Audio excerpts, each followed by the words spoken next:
विकास का पहिया रुक जाए, इंसान की इंसानियत मर जाए। आंतरिक गंदगी से भरे हूँ, मैं सबसे परे हूँ। मैं जिस घर जाऊँ लालच का भंडार लाऊं। मैं जिस घर जाऊं लालच का भंडार लाऊं। तलवार की नोक पर बैठे मानव को भी खुश पाऊं। इंसान तलवार की नोक पर बैठा हुआ है, वो बहुत ही खुश है। उसे पता है कि मैं तलवार की नोक पर हूँ और मुझे कभी भी हर्ट हो सकता है, दुख हो सकता है, फिर भी वो खुश है। तो तलवार की नोक पर भी बैठे मानव को भी खुश पाऊं। भविष्य को ताक पे रखकर केवल वर्तमान को जिलाऊं। सुकून तो छोड़ो, मैं सुख शांति भी छीन लाऊं। यानी हमारा जो शीर्षक है, जो हमारा मेन कैरेक्टर है, वो ऐसा है कि अगर वो आपके घर में आ जाए तो उसके साथ लालच भी साथ में आएगा और साथ में आएगी अशांति। आपकी जो सुख शांति है वो छीन जाएगी, सुकून छीन जाएगा। वो जो हमारा शीर्षक है। तो सुकून तो छोड़ो, मैं सुख शांति भी छीन लाऊं। आंतरिक गंदगी से भरे हूँ, मैं सबसे परे हूँ। मतलब मेरा जो कैरेक्टर है इस कविता का, वो पूरी तरह से आंतरिक गंदगी से भरे हुए है और मैं उसको डिस्क्राइब नहीं कर सकता शब्दों में। सबसे परे है वो। क्रोध, ईर्ष्या, वासना व कुविचार को ये हमारे परिणाम है।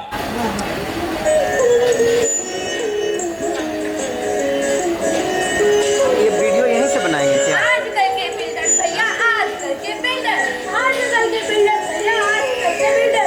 आए दिखाने रंगमंच पर हम एक ऐसी गाथा, हम एक ऐसी गाथा। हंसो हंसाओ या मुस्कुराओ या फिर पीटो माथा, या फिर पीटो माथा भैया, या फिर पीटो माथा।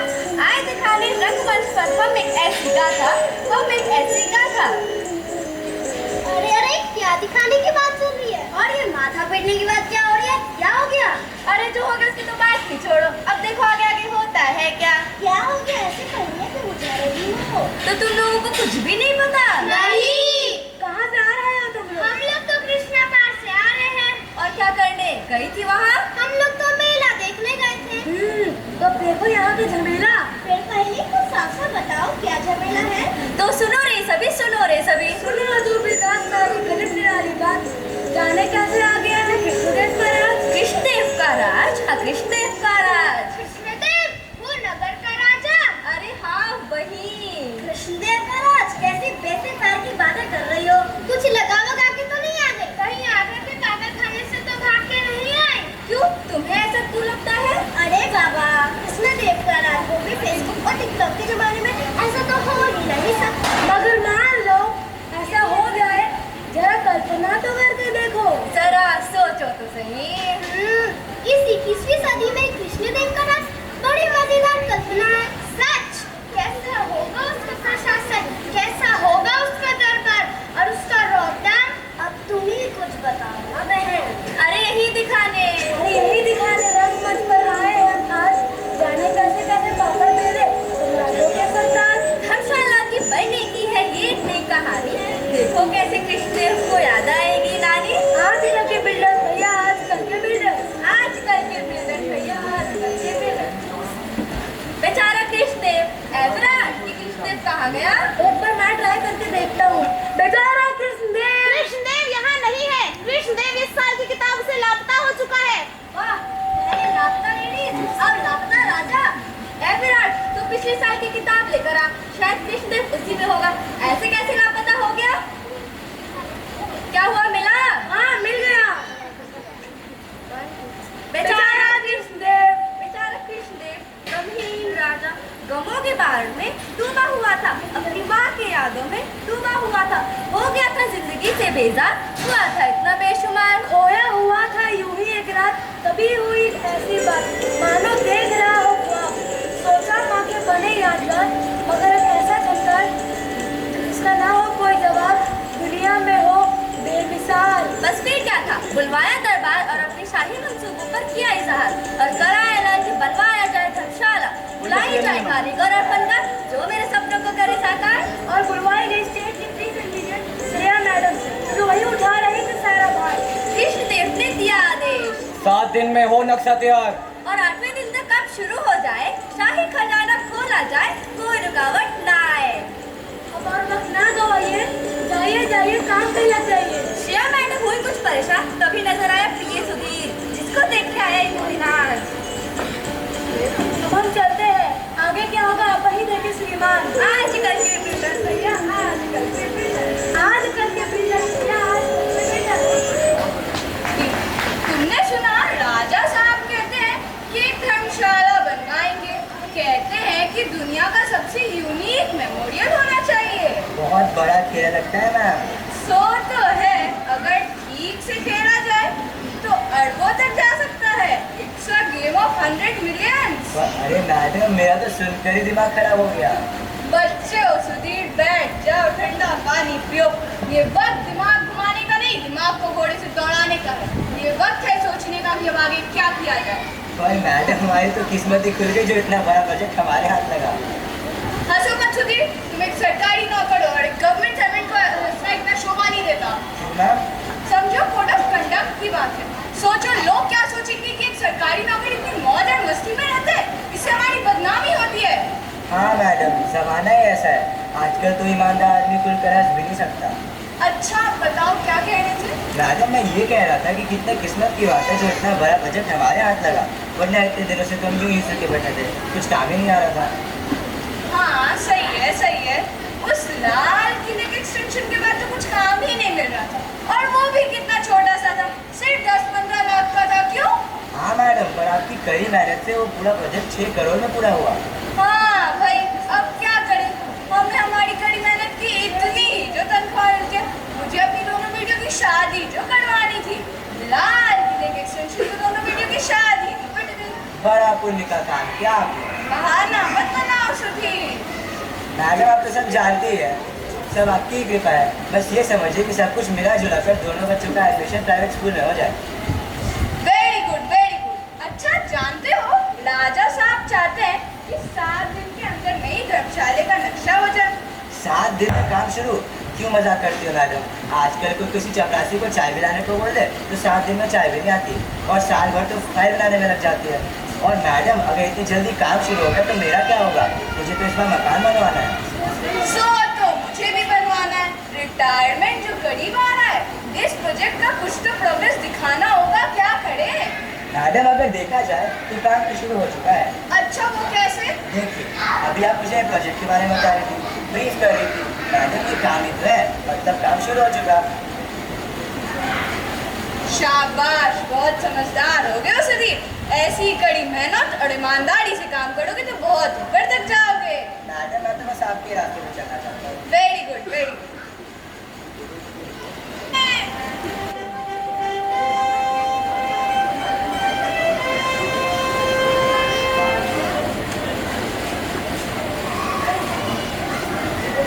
आज की दरबार की सुनवाई शुरू की जाए।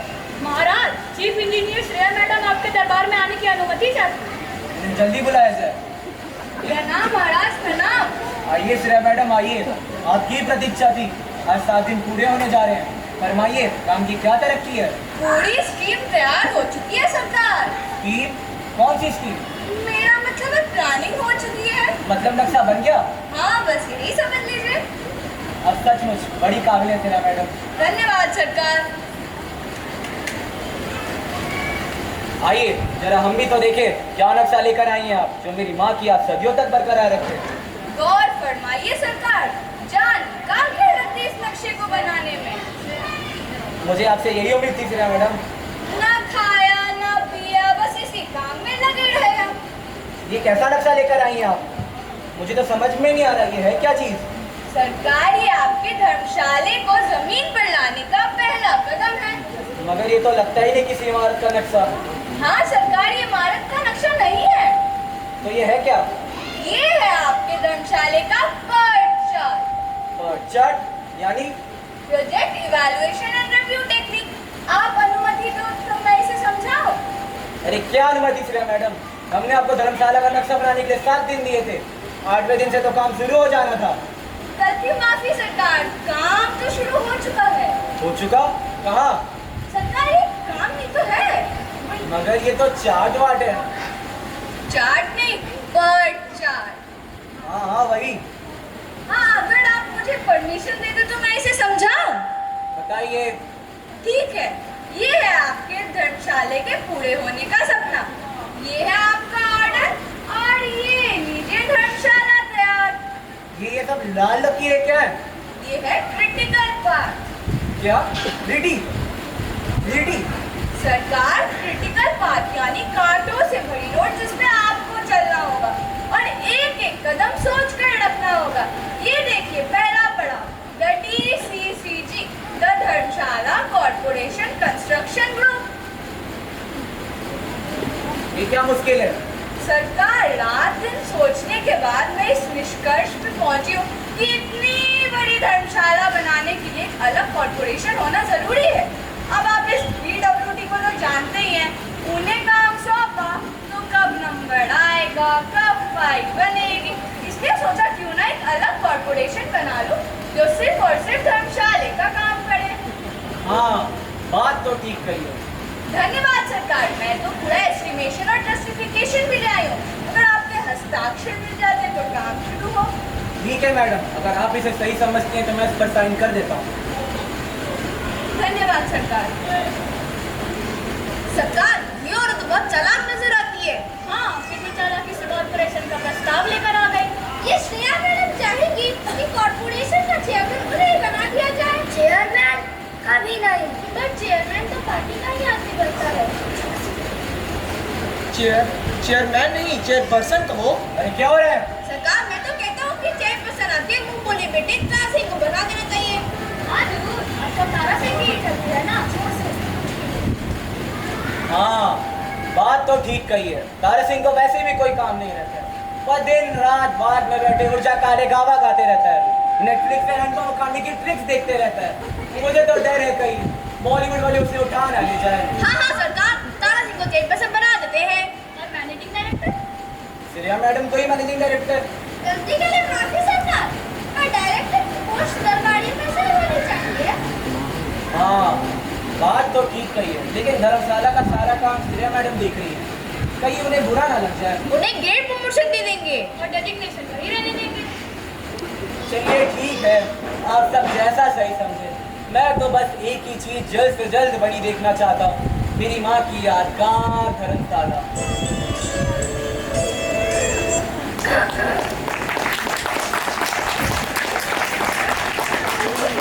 एमडी किसको उसे जिसे सीमेंट से क्या होता है मालूम ही नहीं।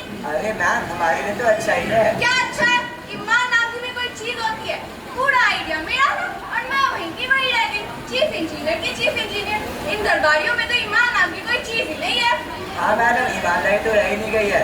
ईमान तो सबने बेच खाया है, ऊपर वाले बेच कर खाए जा रहे हैं और नीचे बैठे देख रहे हैं। अरे भैया जी, आप ऊपर अच्छे गाइड आए हैं। कहिए श्रेया मैडम, क्या हाल है? मैं ठीक हूँ भैया जी। और श्री बाबा, हम भी ठीक है। क्या बात हो रही है और कौन खाए जा रहा है? और आप इधर चुपड़ी तमाशा देख रही है। मैं सुधीर को यही कह रही थी कि दरबार में कितना अंधेर मचा हुआ है। अरे छोड़िए ना साहब, मुझे एक बार कॉन्ट्रैक्ट दिलवा तो दीजिए, फिर नीचे भी अंधेर मचेगा। हाँ, अरे बताइए ना मैडम जी, कब से खाली बैठे हैं? आप धर्मशाले के टेंडर के बारे में तो सुने ही होंगे। हाँ सुना है, ये तो करोड़ों का मामला है। तो मैं सोचा खुद पता करने आ जाऊँ। वैसे कब निकाल रही है टेंडर आप धर्मशाले का? टेंडर में तो अभी फिलहाल तो मैं इसके बिल्डिंग कॉर्पोरेशन का टेंडर निकाल रही हूँ। ठीक है, लेकिन इसका एस्टिमेट कितना होगा? यही कोई 50-60 लाख तक का। आगे आपकी मर्जी। अरे हम तो आपकी गुलाम है मैडम। अच्छा बताइए ना, कब निकल रहा है टेंडर? टेंडर तैयार है, डिजाइन तैयार हो जाए तो मैं टेंडर निकाल लूंगी। जरा जल्दी कीजिए मैडम। हाँ हाँ, जल्दी करूंगी। कल राजा साहब के साथ दरबार में मीटिंग है, वही बैठकर सैंक्शन तय कर लूंगी। अगर कॉन्ट्रैक्ट मुझे मिल जाता अरे भैया जी, उसकी टेंशन आप नहीं करते हैं। आइए आगे मैं समझाता हूँ।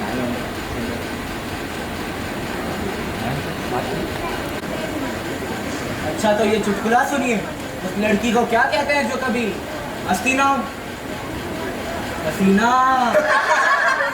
और श्रेया मैडम, काम कैसा चल रहा है? सरकार, काम तो दिन रात चल रहा है। स्टाफ दिन रात जुटा हुआ है काम पर। वाह, बहुत अच्छे, क्या क्या काम हुआ पिछले 1 महीने में? बहुत काम हुआ है महाराज। 150 इंजीनियर और 1500 कलर को अपॉइंट कर दिया गया है और उन्होंने दिन रात जुटाकर ये नक्शा और एस्टिमेट पास कर दिया है। और महाराज टेंडर नोटिस का ड्राफ्ट भी तैयार है। बस आप एक बार परमिशन दे दे तो नींव डालने का इंतजाम कर दो। नक्शा? वाह, बहुत बढ़िया, दिखाइए, हम भी तो देखें।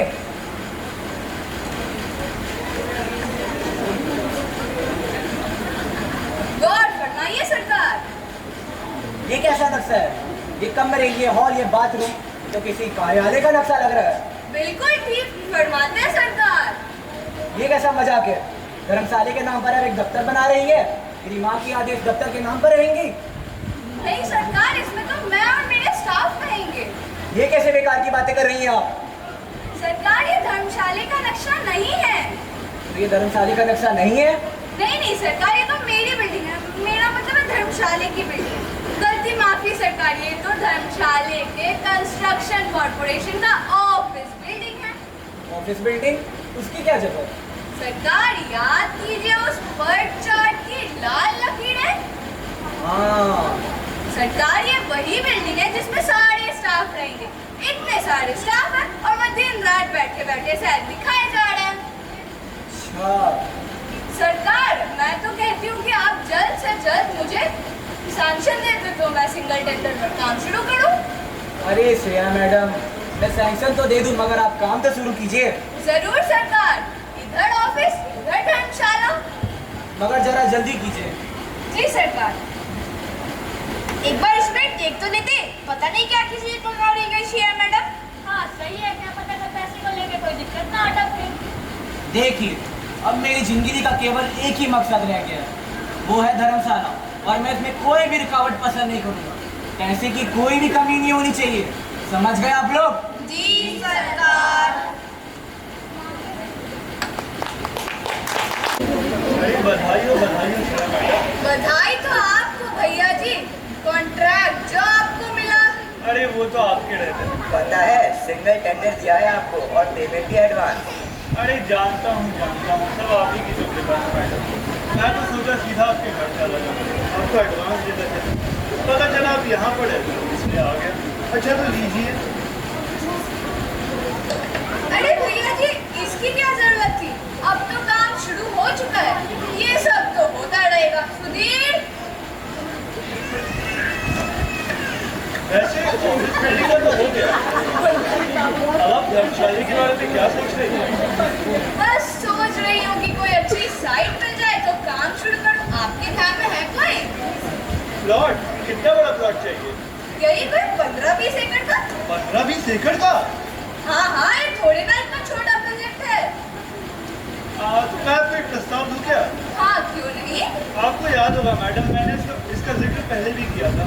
मेरे चाचा जी की काफ़ी सारी ज़मीनें हैं कृष्णा नदी के किनारे, अब वो बस हाथ से निकली जा रही है।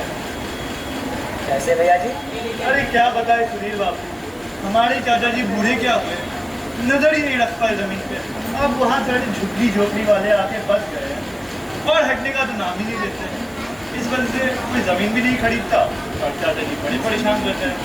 मैडम, अगर आप ये ज़मीन खरीद लेंगे और इस पर धर्मशाला बनवा ले, चाचा जी आपकी बड़ी सेवा करेंगे। मगर कृष्णा नदी के किनारे को जमीन दलदल सी है, हाँ तो इमारत धस जाएगी। अरे तो धसने दीजिए, हम तो ऊपर आएंगे। देखिए भैया जी, अब तो सॉइल टेस्टिंग जरूरी है और वो पास करवाना भी। अरे वो सब मैं देख लूँगा मैडम। सॉइल टेस्टिंग विभाग में मुकेश जो है, उसे मैं अच्छी तरह से जानता हूँ, और सुधीर का जो वो जिगरी दोस्त है, वो सब फिट कर देगा। अच्छा मैडम जी, वो मुकेश? अरे वो तो अपना ही दोस्त है, वो कृष्णा नदी के किनारे क्या उसके बीच में ही पास करवा देगा। ठीक है, मैं कुछ करती हूँ। अरे करिए मैडम, चाचा जी तो इतनी निराश है, यहाँ तक कि वो आपको अभी 50% तक दे देंगे। अरे निराश होने की क्या बात है, अब तो कुछ करना होगा। हाथ जो बांध दिया आपने। अरे भैया जी, हमारी मैडम बहुत परोपकारी है, उनसे किसी का दुख नहीं देखा जाता।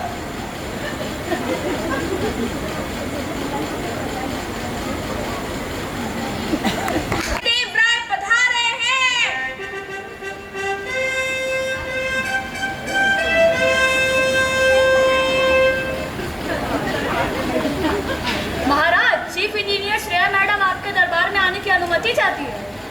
इसे जल्दी बुलाया जाए। 2 साल की लड़ाई में रहने के कारण हम धर्मशाला की कोई खबर ही नहीं ले पाए। महाराज अभी तो धर्मशाला बनना शुरू भी नहीं हुआ है। क्या श्रेया मैडम, ये क्या सुन रहा हूँ? कोई गलत चीज आपके कानों तक पहुंच गई है सरकार। हाँ, 2 साल हो गए और अब तक धर्मशाला बनने की शुरुआत नहीं हुई। सरकार काम तो दिन रात चल रहा है, स्टाफ दिन रात जुटा हुआ है काम पर। अरे श्रेया मैडम, आप हजारों इंजीनियर और ना जाने क्या क्या भर्ती कर रखी हैं और आप ये भी कहती हैं कि काम दिन रात चल रहा है, मगर अब तक धर्मशाला बनने की शुरुआत नहीं हो पाई। पता नहीं किस काम में जुटे हैं आपके वो स्टाफ। सरकार और धर्मशाला के कंस्ट्रक्शन कॉर्पोरेशन का ऑफिस बिल्डिंग 2 साल में पूरा हो चुका है। वहाँ पर आपका कॉर्पोरेशन, मैं धर्मशाला की बात कर रहा हूँ। कोई गलती हो गई हो तो मेरा सिर काट दे। मैं आपका सर लेकर चाट डालूंगा। अब ये बताइए काम कब शुरू होगा? सरकार काम कहाँ बंद पड़ा है? काम तो तेजी से चल रहा है। इमारत की साइट तय हो चुकी है, नेगोशिएशंस पूरे हो चुके हैं। बस आप एक बार फंड्स रिलीज कर दे तो लैंड एक्वायर हो जाए और फिर काम शुरू। शाही खजाना खोला जाए और आदेश है कि फंड जल्द से जल्द जारी किया जाए। मैंने पहले ही कहा था इस काम में पैसे की कोई भी कमी नहीं होनी चाहिए। अनुमति हो तो कुछ कहूँ महाराज। कहिए। शेयर मैडम जितने पैसे में जमीन खरीदी है ना वो बहुत ज्यादा है, बल्कि अनाप शनाप है। सरकार मगर कृष्णा नदी के किनारे तो जमीन प्राइम लैंड है, ऐसे प्लॉट मिल पाना बहुत मुश्किल था। अरे रेट तो देख लीजिए महाराज, ये दुगने वाले बना रही है सरकार। अब सब नेगोशिएशंस पूरे हो चुके हैं, अगर पेमेंट टाइम पे नहीं मिला तो प्लॉट हाथ से निकल जाएगा और ऐसे प्लॉट मिल पाना बहुत मुश्किल है। सोच लीजिए सरकार, वैसे भी फाइनेंशियल कैंप चलती रहती है। मैं तो कहती हूँ आपके मुंह से आंदोलन की बू आ रही है, जाइए जाके ब्रश कीजिए और आप श्रेया मैडम काम जल्द से जल्द शुरू कीजिए। जी सरकार, जी सरकार। अरे श्रेया मैडम, वो धर्मशाला का नक्शा। सरकार नक्शा क्या, मैं तो 3D मॉडल भी लेके आई हूँ। वाह वाह, क्या आइडिया है, क्या चीज है। ये वही है जिसे मैं सपने में 2 वर्ष से देख रहा हूँ, मेरी माँ की यादगार धर्मशाला। क्या लोकेशन ली आपने? मैं आपके डिसीजन से बहुत खुश हूँ। बताइए मैं आपके लिए क्या कर सकता हूँ? नहीं नहीं महाराज, आपका हाथ हो सिर पर और मैं आपकी सेवा करती रहूँ। नहीं श्रेया मैडम, मैं आपको मुंह मांगा इनाम देना चाहता हूँ। नहीं सरकार, सरकार का ही तो खाती हूँ, अगर कुछ जरूरत पड़ेगी तो सरकार के ही कदमों में गिर जाऊंगी। चलिए ठीक है, आपको जब भी किसी चीज की जरूरत पड़े तो हमें बता दीजिएगा। धन्यवाद सरकार, धन्यवाद।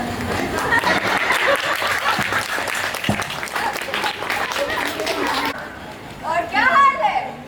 बुरे हाल है मैडम, बुरे हाल है। क्या हो गया? अरे जानती है मैडम, आज जगह पेमेंट मिला है आज। कौन सा पेमेंट? अरे वही चाचा जी की जमीन का, पूरे 1 साल बाद। क्या जमाना आ गया है, राजा के साइन के बाद भी 1 साल लग गया। अब क्या बताऊं मैडम, कभी उधर चढ़ावा देने जाना पड़ता था, कभी इधर। बीच में नहीं पता ये बड़ा बाबू ने फाइल कहाँ गुम कर दी, फिर प्रोसीडिंग में 2.5 महीने लग गए और बीच में क्लर्क भी फाइल दबाए बैठा रहा। यहाँ तक कि मैडम चपरासियों तक ने नहीं छोड़ा। सबको मालूम है करोड़ों का खेल है। सब जगह बहुत करप्शन है आजकल। हाँ, ईमानदारी का तो जमाना ही नहीं रहा। मैडम ना तो दंग हो गया और चाचा जी से ये काम कहाँ ही होता। अरे इतनी तकलीफ हो रही थी तो आप खुद में बता देते, मैं राजा साहब को बता देती। अरे जानता हूँ मैडम, आप ही तो एक कर्ज है। आजकल तो ऐसे ही काम है ऑफिस में भैया जी। अरे निपट तो गए आप सब। अरे हाँ हाँ, पूरा पेमेंट जो मिल गया है चाचा जी को। वो तो बोले कि जाओ मैडम को प्रणाम कराओ, तो मैं यहाँ आ गया। अच्छा लो, अच्छा सुनील लो, ऐसे संभाल के रखना। अरे भैया जी आप पहले बता देते तो मैं सुधीर को भेज देती। और क्या भैया जी, मुझे और क्या ही काम है। फिर भी मैंने सोचा इसी बहाने मुलाकात भी हो जाएगी और काम का भी पता चल जाएगा। हाँ चल रहा है, प्लेन लेवल तक पहुँच गया है। क्या लिंक लेवल तक पहुँच गया? आप कौन सी बिल्डिंग की बात कर रही है? अरे अपने मकान की। अपने मकान? आपका मकान बनना शुरू हो गया? हाँ सोचती हूँ कि एक छोटी सी कुटिया बना लूँ, रिटायरमेंट के बाद भजन कीर्तन में बनेगा। अरे क्यों नहीं। वैसे इस धर्मशाला के काम में क्या प्रॉब्लम हो रही है? कोई नई रुकावट आ गई क्या? अरे नहीं, प्लान म्यूनिसिपैलिटी के पास 6 महीने से रुका पड़ा और डेवलपमेंट वाले उसका मुरब्बा बनाए जा रहे हैं और जो इधर एस्टीमेट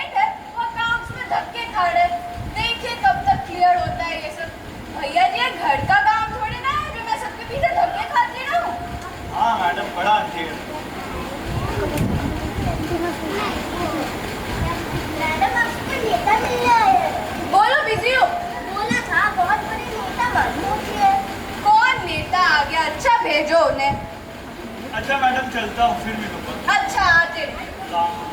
सुधीर अपना लेकर घर भिजवा देना। ठीक है मैम।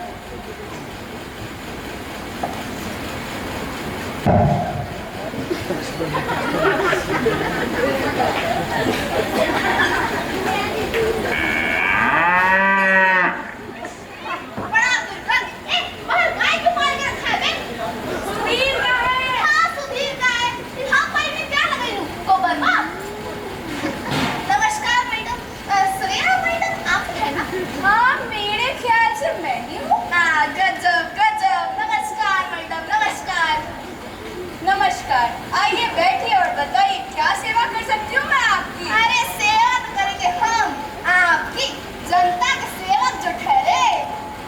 हाँ सही है, जनता तो है ही कुछ ऐसी, कहाँ किसी को चैन से बैठने देती है। हाँ ठीक बा मैडम। मैडम आपको तो पता ही होगा कि जनहित में क्या नहीं करना पड़ता है, कहाँ नहीं जाना पड़ता है मैडम। हाँ सही है, जनहित का धंधा तो है ही कुछ ऐसे। अच्छा मैडम, हमको एक बात बहुत अच्छी लगी कि हम दोनों एक दूसरे को बहुत अच्छे से समझ सकते हैं। मैडम हमको एक खबर मिली कि आप कृष्णा किनारे को बिल्डिंग की योजना कर रही हैं। तो खबर मिली, उत्सुकता जगी, तो आ गए हम यहाँ देखने कि आप ऐसा कैसे कर। तो आ गए हम लोग। अच्छा किया। तो मैडम का बना खा रही है आपकी जमीन? अरे वाह, हम भी राजा साहब बना रहे हैं। अरे आप राजा साहब, एक ही तो बात है ना मैडम। मैडम बताइए ना, क्या योजना है आपकी? अरे वहाँ धर्मशाला बनेगा। धर्म कर्म का है? नाला देवी की आपने धर्मशाला। अरे आप धर्मशाला बनाएंगी वो जमीन पर, वहाँ पर? अरे वहाँ हम नई सरकार बनाएगी। अरे फिर वही बात मैडम, आप सरकार राजा साहब एक ही ना बात है। पर मैडम का कोई जानकारी है कि वो जमीन पर पहले से ही सैकड़ों मकान बने हुए हैं? हाँ सुना है, झुग्गी झोपड़ियाँ हैं वहाँ पे। अरे मैडम ऐसा कैसे बोल दिए मैडम, चिकना में चुभता है। गरीब जन के लिए तो मकान ही हुए ना। अब मैडम तनिक सोचिए, अगर आप उधर अपना धर्मशाला बनवाएंगी तो उन लोग कहाँ जाएगा? कृष्णा जी में।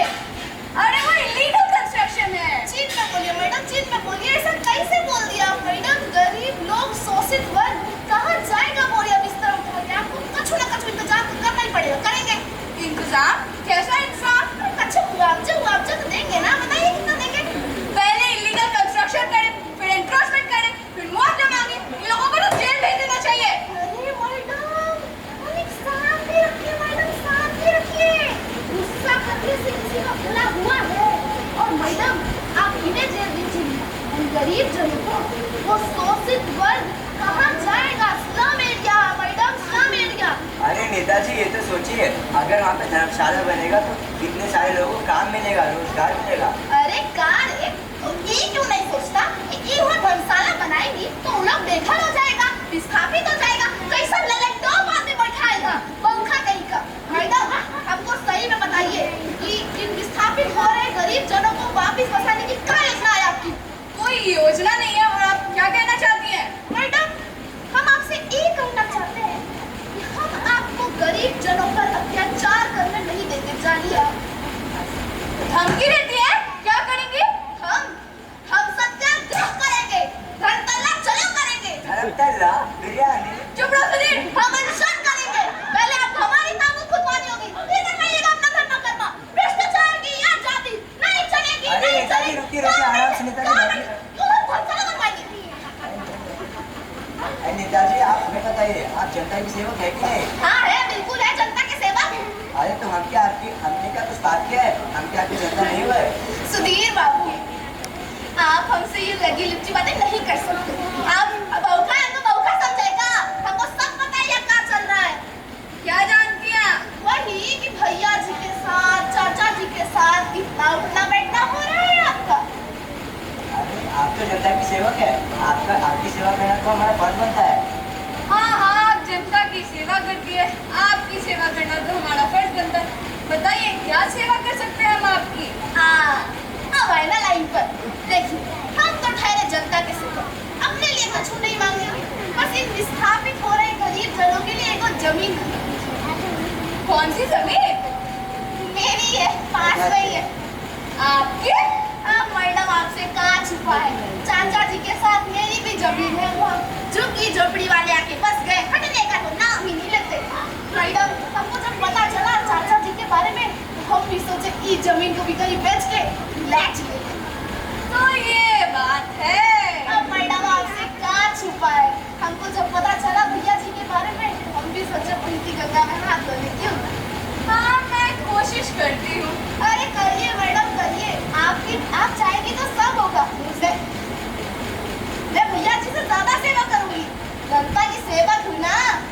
बिल्कुल, जन सेवा तो पूजा है। अरे हमारी मैडम बहुत परोपकारी है, उनसे किसी का दुख नहीं देखा जाता। अरे सुना था तभी तो आई था, तो मैडम मामला पक्का समझो। हाँ ठीक। ठीक है मैडम, फिर हम चलते हैं। ओ हाँ वो रेट पे अभी हुई। हाँ हाँ ठीक है जी, नमस्कार। देखा सुधीर, हाँ मैम। कैसा जमाना आ गया है, ऐसे लोग तो हमें भी भ्रष्ट कर देते हैं। अच्छा बताओ ये काम कैसे करें? एडिशनल लैंड एक्वायर करने का प्रपोजल करते हैं। लेकिन कारण क्या बताएंगे? अरे मैडम कारण तो इसी ने बता दिया, विस्थापित होगा पुनर्वास, वहाँ नेताजी को जमीन और यहाँ कॉलोनी का कॉन्ट्रैक्ट भैया जी को, दोनों तरफ से ना। आइडिया तो अच्छा है, पर अकाउंट वाले ऑब्जेक्शन करेंगे। वो चोपड़ा की बच्ची अभी तक प्रपोजल दबाए बैठी है। सीधे राजा जी से बात करते हैं। अरे नहीं, पेमेंट रोक देगी, फालतू में अड़ंगे लगाएगी, उसे भी साथ लेकर चलना होगा। हाँ मैडम, साथ में लेके चलेंगे तभी तो हाथ मिलेंगे। हाँ जमाना ही ऐसा। अच्छा चलो कागज पत्र तैयार करते हैं, चलो।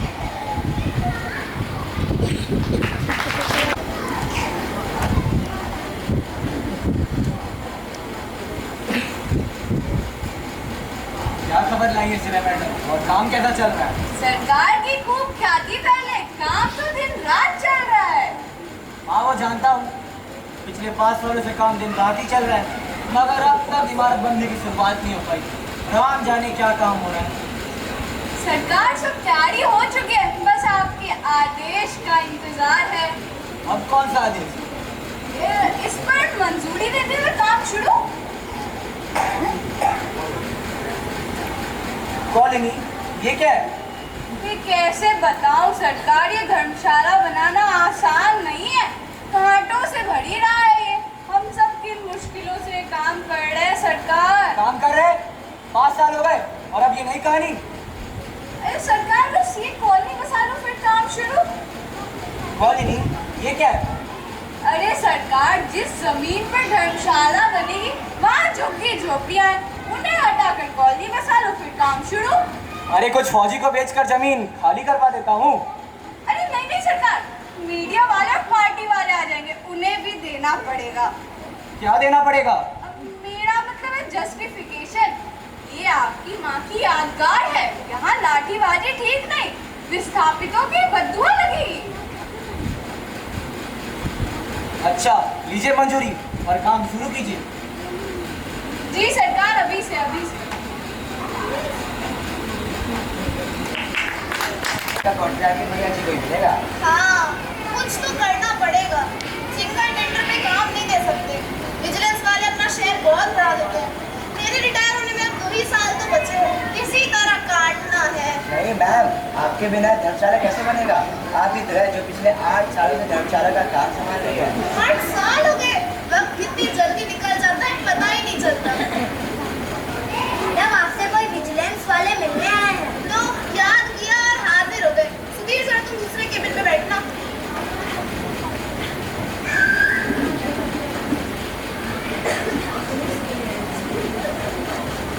Good morning madam. Very good morning. कैसे हैं और क्या चल रहा है? बस आजकल भ्रष्टाचार निरोधक सप्ताह मनाया जा रहा है, उसी में लगे हुए हैं। अच्छा, कुछ केस पकड़े? हाँ, टारगेट रोज 5 का है, आज ही 2 बनाए। एक चपरासी ने एक आदमी से चाय पीने की मांग की, वही चाय पीते रंगे हाथों पकड़ लिया। एक तो क्लर्क ऑफिस से पेन लिए जा रहा था, उसे वहीं धर दबोचा। पूरा फुल प्रूफ केस है। बहुत अच्छा किया, ऐसे ही तो करप्शन कम होगा। और बताइए यहाँ कैसे आना हुआ? वो कॉलोनी की काम में बड़ी गड़बड़ी मची है, आपसे क्या छिपा है, बड़ी धांधली मची हुई है वहाँ। सभी जगह है, कोई क्या करे? और कॉलोनी की दीवार भी भैया जी ने पूरी नहीं की। दीवार? हाँ, भैया जी ने आधा फुट छोड़ ही दिया। क्या कह रहे, जरा साफ साफ बताइए। अब देखिए, नक्शे में दीवार 4 फुट ऊंचा बताया गया और भैया जी को पेमेंट भी उसी हिसाब से हुआ और उसी हिसाब से आप समझ रही है ना। हाँ, क्यों नहीं। भैया जी है कि 3.5 करके चले गए, आधा फुट छोड़ ही दिए। आपके ही कॉन्ट्रैक्टर हैं, आप ही उनके बिल्स पास कर दिया ना। बात 4 फुट की और निकले 3.5, तो दिन दहाड़े धोखा ही हुआ ना। अरे नहीं ऋषभ साहब, मेरे रहते भैया जी ऐसा कुछ कर ही नहीं सकते। मैं अभी पता करती हूँ। अरे सुधीर, जरा इधर आना। वो कॉलोनी की दीवार भैया जी ने आधा फुट कम कर दी है। अरे मैडम, वो तो अभी तक बनी भी नहीं है। अरे सुधीर, तुम समझते नहीं हो। विजिलेंस वालों को 4 लाख देने थे, भैया जी ने 3.5 लाख भी भेजे। बाकी कहाँ गए? अरे मैडम, कल कैश कम पड़ गया था और ये लोग तो चेक देते नहीं। भैया जी कहे थे कि बाकी आज शाम में देंगे। ठीक है, खुद देख लेना, कोई गड़बड़ी ना हो। हाँ ऋषभ साहब, वो कह रहा है कि सीमेंट की कुछ कमी हो गई थी, आज शाम तक दीवार पूरी हो जाएगी। ओके, बात क्लियर हो गई। हाँ, मेरे रहते कोई प्रॉब्लम ही नहीं हो सकती। हाँ, मुझे पता है, आपकी ईमानदारी की चर्चा हर जगह है। चलता हूँ, थैंक यू। जी जी, नमस्कार। क्या तो बिजी हूँ, फिर कभी आए। बोला था लेकिन कोई पॉल्यूशन डिपार्टमेंट से। अच्छा, भेजो।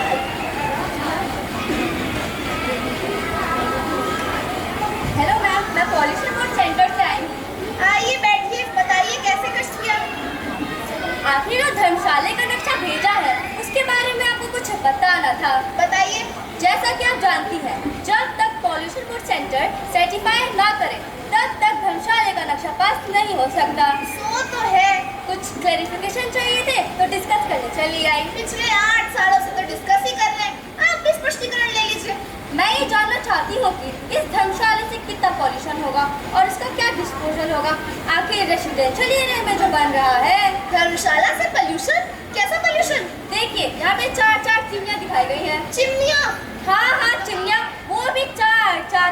कितना धुआं निकलेगा, पॉल्यूशन से लोग पागल हो जाएंगे। मैं आपके बेकार के सवाल से पहले पागल हो चुकी हूँ। ये चिमनियाँ नहीं है, वॉच टावर है, सुरक्षा टावर है।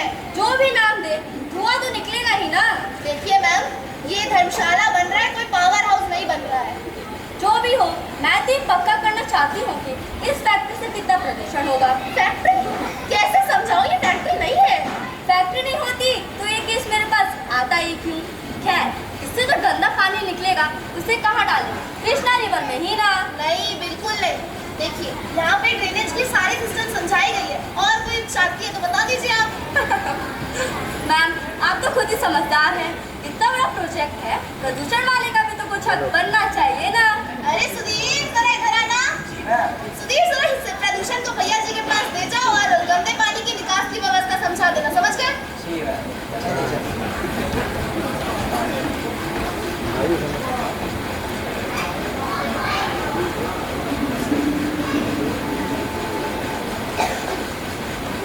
अरे सरकार, आप यहाँ आइए, आइए, बताइए। बस यहाँ से गुजर रहा था, सोचा काम के बारे में पूछ लूँ। उसी में तो लगी हूँ दिन रात। धर्मशाला भी कॉन्ट्रैक्ट पर बनवाएंगे, डिपार्टमेंटली नहीं हो सकता। नहीं सरकार, सरकारी नौकरी पाने के बाद काम धीमी गति से चलता है, और ये काम मैं अपने रिटायरमेंट के पहले पूरा कर लेना चाहती हूँ। रिटायरमेंट? ये कब है? यही कुछ 10 महीने बचे हैं सरकार। अरे फिर तो सारा काम ठप हो जाएगा। आप एक्सटेंशन के लिए अर्जी तारा सिंह से भिजवा दीजिएगा, मैं अप्रूव कर दूंगा। ठीक है सरकार, जैसे आपकी आज्ञा। अब जल्दी करिए, 10 साल होने को हैं। जल्दी कर रही हूँ सरकार। ठीक है, चलता हूँ। जी जी, नमस्कार।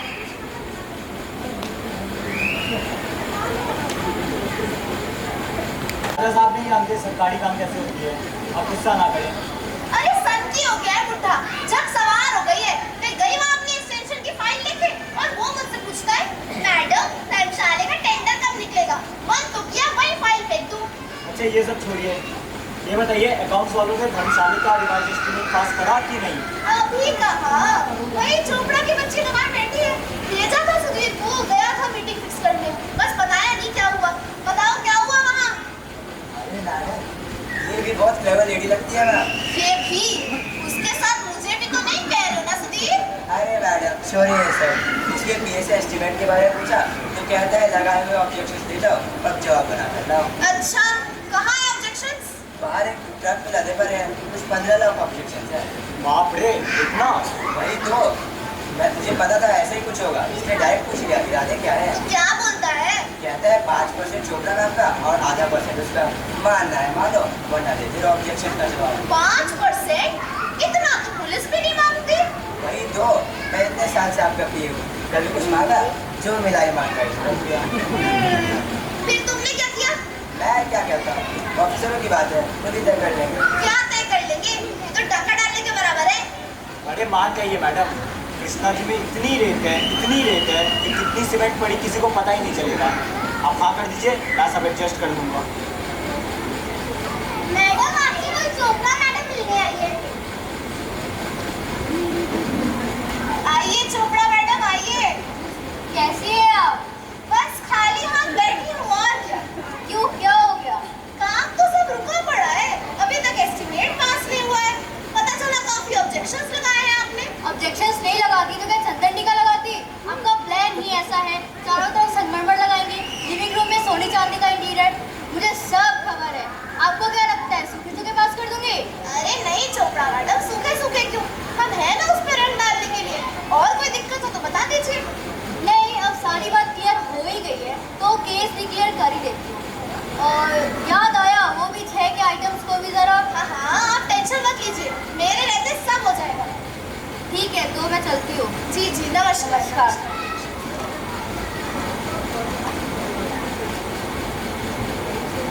कहिए मैडम, हो गया सेटल? और कितने में? हो गया, पर उसे भी अलग से 6 करोड़ के आइटम्स देने हैं। पर चलता है, बेईमान कहेगी। हाँ, ईमानदारी का तो जमाना ही नहीं रहा। हाँ, वो क्या ही कर सकते हैं। चलिए फिर काम शुरू। हाँ, उम्मीद तो यही है। ऐसा करिए, कुछ एडवांस में भेज दीजिए। ठीक है, मैं कुछ इंतजाम करता हूँ। ठीक।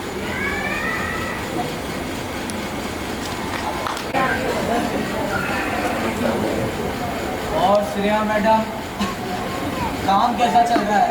सरकार की लंबी उम्र हो, सरकार काम तो दिन रात चल रहा है। हाँ वो जानता हूँ। पिछले 15 साल से यही तो सुन रहा हूँ। अभी तक टेंडर नहीं निकला, नक्शा और एस्टीमेट दोनों तैयार। अब किस बात की देरी? सरकार एक नई रुकावट आ गई है। अब कौन सी रुकावट? सरकार को जो जमीन खरीदी थी ना धर्मशाला बनवाने के लिए, वो झुग्गी चौपड़ी वाले ने उसके ट्रांसफर पर कोर्ट केस कर दिया है और कोर्ट ने स्टे भी दे दी है। स्टे दे दिया? किस बिना पर? क्या कहते हैं वो लोग? सरकार उसे टेनेंसी राइट क्लेम कहते हैं। मतलब ये क्या राइट? यानी ये कि जो 10 साल से वहाँ रह रहा है, उसका अधिकार हो गया उस जमीन पर। और कोर्ट उसकी बात मान ली? यानी कल को कोई आके कहेगा कि वो 10 साल से चोरी कर रहा है तो क्या वो उसका अधिकार हो जाएगा? और कोर्ट उसकी बात मान लेगी? क्या यही कानून है? जी, मुझे कानूनी दाव पेच नहीं आते। ये सब आपकी वजह से हुआ है। डंडे मार भगा देते, लग गए विस्थापितों के पुनर्वास में। अभी भी फौज भेजकर। नहीं महाराज, ये ठीक ना होगा। तो फिर कुछ करिए। सरकार उसी में तो लगी हो दिन रात। यानी सब कुछ स्टे की वजह से रुका है? जी सरकार। अगर मैं शाही फरमान जारी कर स्टे वेकेट कर दूं तो? यानी अध्यादेश जारी करके? नहीं महाराज, ऐसा ना करिए। क्यों? इससे तो बड़ी कॉन्स्टिट्यूशनल क्राइसिस खड़ी हो जाएगी। हाँ सरकार, जुडिशियरी झगड़ा करना ठीक नहीं है। बेकार में बखेड़ा बढ़ जाएगा, शाही फरमान खारिज भी हो सकता है। हाँ महाराज, इससे तो और भी विलंब हो सकता है। तो फिर कुछ करिए। सरकार थोड़ा इंतजार करे। 15 साल से इंतजारी तो कर रहा हूँ। ये प्रभु कब बनेगा? सब्र से काम लेना पड़ेगा। वैसे भी ऑफिशियल्स इस पॉइंट पर लेकर काफी काम कर रहे हैं। हाँ महाराज, हाथ धोकर पीछे पड़ गए हैं। हाँ, तो पार्लियामेंट में उल्टा-सुल्टा बोल रहे थे। कहते हैं इन्फ्लेशन इतना बढ़ रहा है और दूसरी तरफ प्रोजेक्ट पर करोड़ों खर्च हो रहे हैं। एक तो कह रहा था कि वेस्टफुल नॉन करप्टेड योजना है। कुछ तो ये बोले कि सारे हिंदुस्तान में सुलभ शौचालय बनाए जा सकते हैं। एक धर्मशाला में कितना? अच्छा, इतना कुछ कह गए और तारा सिंह चुप रहा? नहीं, वो पार्लियामेंट में आए ही नहीं। क्यों? क्या कहूँ सरकार, उन्हें कदर से मूवी देखनी थी। फर्स्ट डे फर्स्ट शो की टिकट बुक कर दी, वो भी 1000 रुपये। एक रिक्वेस्ट है महाराज। कहिए। खर्च बहुत हो गए, खर्चा बहुत हो गया। खर्च का कुछ करना होगा। क्यों? शाही खजाना में खाली हो गया? नहीं सरकार, भगवान ना करे ऐसा दिन आए। डेफिसिट फाइनेंसिंग करके काम तो दिन रात चल रहा है, पर कब तक? तो क्या हुआ, टैक्स और बढ़ा देते? नहीं नहीं महाराज, उससे तो टैक्स तो पहले से ही बढ़े हुए हैं। तो फिर कुछ करिए। एक मेरे पास एक आइडिया है, कुछ डिसइन्वेस्टमेंट करते हैं, यानी कि इस धर्मशाला कॉर्पोरेशन को एक पब्लिक कंपनी बना देते हैं और इसके शेयर इशू कर देते हैं। आइडिया तो अच्छा है, आजकल सभी शेयर के पीछे भाग रहे हैं। हाँ, अगर 500 का भी रखा तो भी ओवर सब्सक्राइब हो जाएगा। हाँ, तगड़ा डिपॉजिट मोबिलाइजेशन हो जाएगा सरकार। हाँ, और अगर कुछ फॉरेन कोलैबोरेशन दिखा दे तो पब्लिक कंपनी बन जाएगी, शेयर वैल्यू भी बढ़ जाएगी। लेकिन फॉरेन कोलैबोरेशन करेंगे कैसे? अरे कैसे नहीं होगी फॉरेन कोलैबोरेशन? धर्मशाला डिजाइन बनाने के लिए मैंने जापानी पेन और जर्मन कागज का इस्तेमाल करा था। अब ये फॉरेन कोलैबोरेशन नहीं हुआ तो और क्या हुआ? वाह वाह देखिए मैडम, आपको क्या दिमाग पाया आपने, सच में। अरे कंपनी के अंदर कहां से होगी? प्रॉफिट कहां से आएंगे? डिविडेंड कैसे देंगे? हाँ, बिना डिविडेंड इसका शेयर भी नहीं खरीदेगा। अरे उसके लिए भी मैंने कुछ सोच के रखा है। ऐसा करते हैं, इस धर्मशाला को एक टूरिस्ट स्पॉट की तरह प्रोजेक्ट करते हैं। प्रॉस्पेक्ट में लिख देंगे कि इससे करोड़ों की फॉरेन एक्सचेंज आएगी, बगल में एक 5 स्टार। खामोश! मेरी माँ की याद को तुम लोग एक पिकनिक स्पॉट बना रहे हो। कल को उसे एक अजायब घर या चिड़ियाघर बना दोगे। दूर हो जाओ मेरी नजर से, हट जाओ यहाँ से। ये प्रभु माते कहाँ है आप?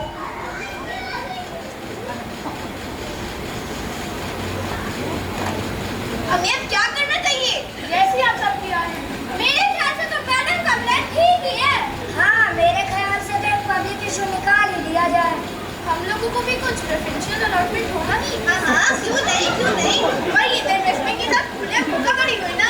अरे साहब, इसे धोखाधड़ी नहीं, ओपनिंग ऑफ द मार्केट कहते हैं। प्राइवेटाइजेशन है ये। और शेयर्स का काम देखना बहुत। हाँ, हम लोग तो कुछ भी, वो सब आप मुझ पे छोड़ दीजिए। मेरे एक मित्र है हसमुख भाई, वो सब संभाल लेंगे। ठीक है, जैसे आप समझें। हाँ, बस अब हमारा अलॉटमेंट नहीं भूलिएगा। नहीं भूल रही, अब मैं चलती हूँ। ये नई भार भी तो संभाली है।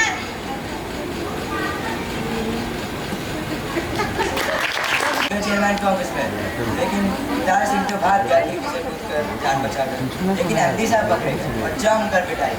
बहुत अच्छा हुआ। फिर क्या था, मैं पहुंच गया और देने लगा उन्हें शेयर्स के फॉर्म। सब फॉर्म भरने में लग गए और शांति कायरा। कहिए मैडम, कैसी है और क्या बातें चल रही है? ठीक हूँ, कह रही थी किसी को काम से कोई मतलब ही नहीं रह गया है। हाँ, जमाना ही ऐसा है। हाँ, ईमानदारी का तो जमाना ही नहीं रहा। और आपका काम कैसा चल रहा है? बस 6ठी मंजिल तक पहुँचा है। 6ठी मंजिल? और आपका मकान तो? हाँ, 2 बन चुके हैं। अभी तो एक 5 स्टार होटल बनवा रही हूँ। रिटायरमेंट के बाद 2 रोटी का जुगाड़ तो करना पड़ेगा ना। वो तो है। और शेयर्स का काम कैसा चल रहा है? अरे धूम मची हुई है, हसमुख भाई बड़ी खुशी से देख रहे हैं सब कुछ। अच्छा, इसलिए धर्मशाला के बारे में कोई बात नहीं करता? अरे बुढ़ाओ बीमार है, थोड़ा ठीक होते ही बुलवा लेंगे और फिर धर्मशाला करेंगे।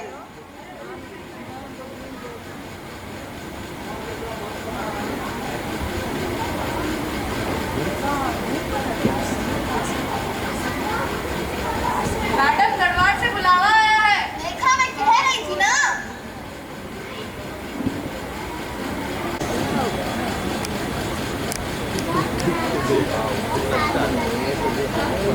आइए मैडम। सरकार की लंबी उम्र हो, भगवान आपको अच्छी सेहत दे। अब कैसे है सरकार? हाँ, वो माता पूछ रही थी कैसे है आप? ठीक हूँ, बस धर्मशाला देखने के लिए जी रहा हूँ। मेरा सपना कब पूरा होगा, कब धर्मशाला बनेगा?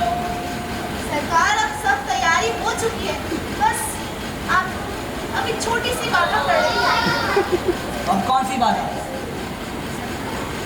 सरकार, संगमरमर की सप्लाई शुरू ही नहीं हो पा रही है। ऐसा करे व्हाइट सीमेंट से बनवा देते हैं और ऊपर से प्लास्टिक इमल्शन पेंट मार देंगे, कॉस्ट भी कम पड़ेगा। लानत है तुम सब पर। मैं धर्मशाला के काम के बारे में पूछ रहा हूँ। सरकार, सब तैयारी हो चुकी है, स्टे भी वेकेट हो चुका है।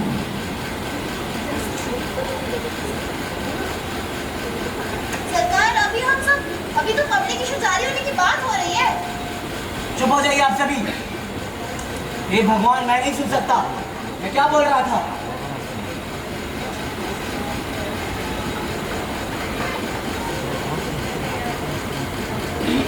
क्या हुआ सुधीर?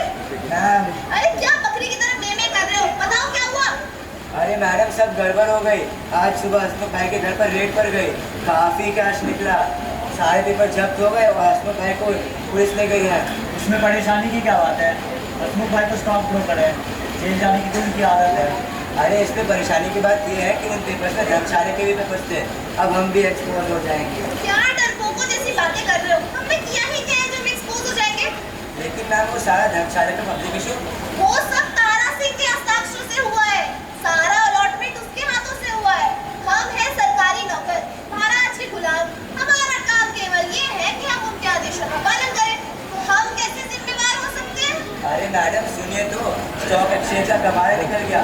एक की खबर फैलती ही सारे लोग शेयर्स भी बेचने शुरू कर दिए। शेयर्स के दाम डूब गए, हजारों बर्बाद हो गए और एक्सचेंज ने तो घबरा कर ट्रेडिंग भी बंद करवा दी। और गुस्से में लोगों ने धर्मशाला एक्सचेंज को आग लगाने की भी कोशिश की। शायद भी यहाँ भी आ जाना। अब क्या होगा? अरे घबराओ मत, आराम से बैठो। अगर भीड़ यहाँ आके ऑफिस को जलाकर राख भी कर देना तो कुछ बुरा नहीं होगा, बल्कि अच्छा होगा। सारी फाइल जल जाएगी तो कोई एविडेंस नहीं बचेगा। और दूसरी ओर ऑफिस की नई बिल्डिंग का कॉन्ट्रैक्ट सीधा भैया जी को देना पड़ेगा, है ना? वाह मैडम, मान गए आपको।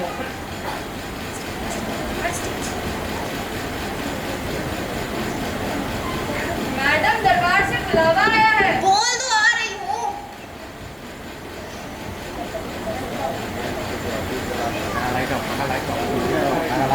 भांडा फोड़ा, पढ़िए पढ़िए हिंदुस्तान। तारा सिंह का सीधा हाथ, 5,000 करोड़ कहा गया। हसमुख भाई गिरफ्तार, पढ़िए पढ़िए हिंदुस्तान। शाम तक त्यागपत्र देने की संभावना, आपातकालीन बैठक बुलाई गई। पढ़िए पढ़िए हिंदुस्तान। जरा एक पेपर दियो।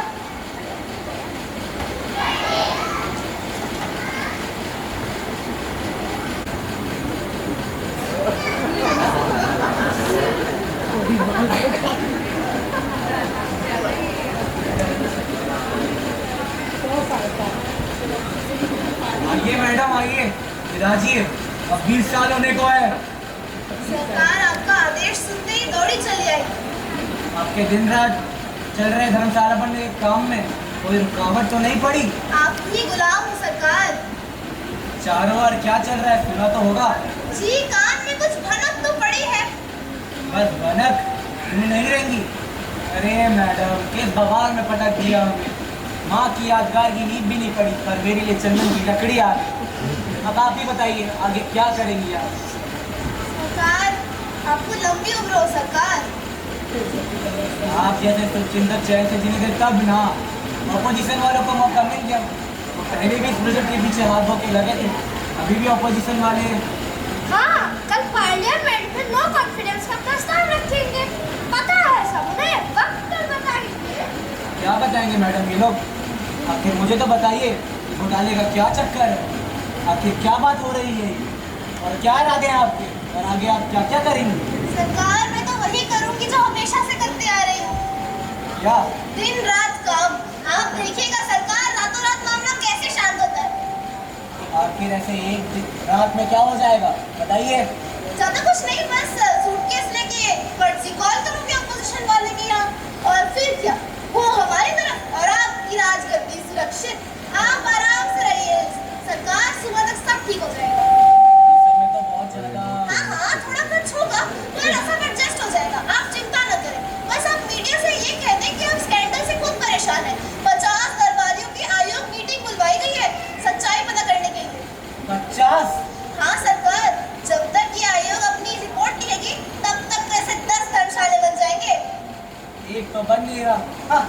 बस ये स्कैंडल ठंडा पड़ जाए फिर निकालती हूँ डेडलाइन नोटिस। जल्दी करिए और संभालिए सब कुछ। जी सरकार, आज्ञा दें।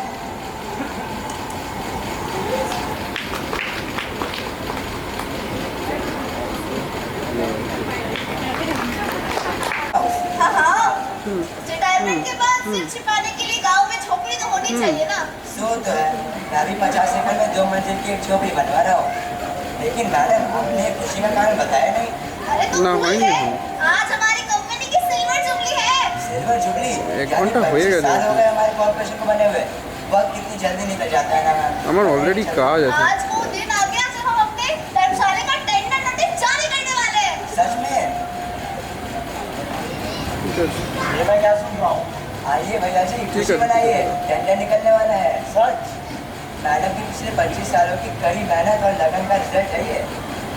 आइए भैया जी, मैं जा रही थी दरबार महाराज को ये टेंडर नोटिस दिखाने। इसे देख के तो वो खुशी से झूम उठेंगे। हाँ मैडम, तबीयत भी बड़ी ठीक हो जाएगी, बड़े दिनों से बीमार चल रहे हैं। अच्छा चलिए मैं भी चलता हूँ, राजा साहब से मुलाकात भी हो जाएगी।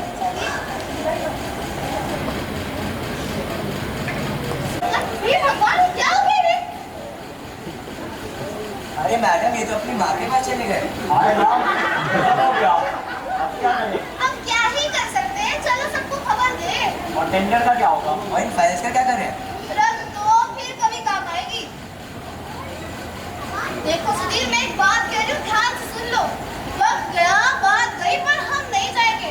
फिर कोई धर्मशाला बनवाने का ख्वाब देखेगा, फिर हमें बुलाया जाएगा, और तब ये फाइल काम आएगी। समझ गए आप?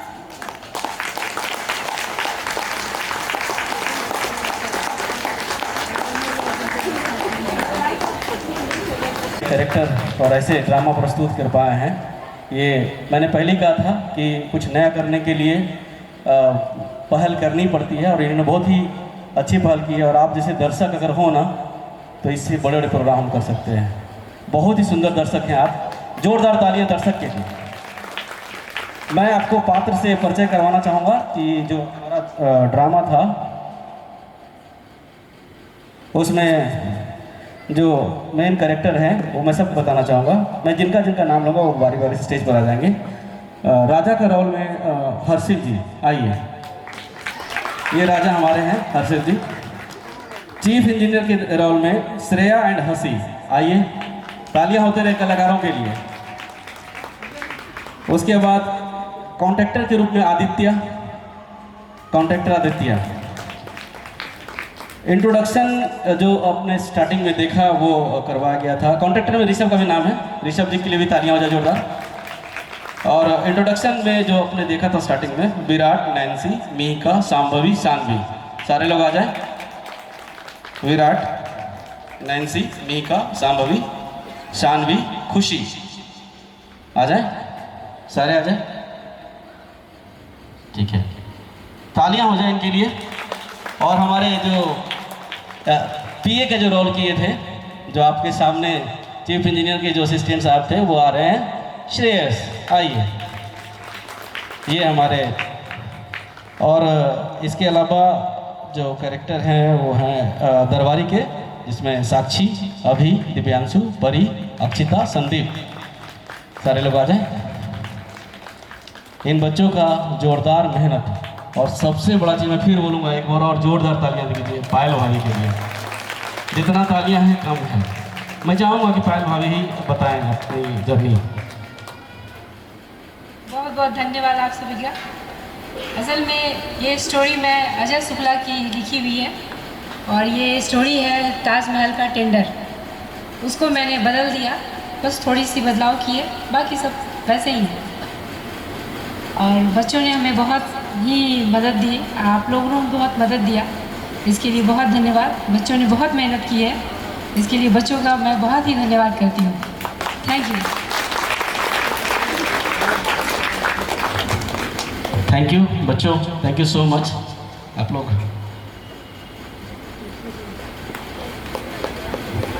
देखिए, अगर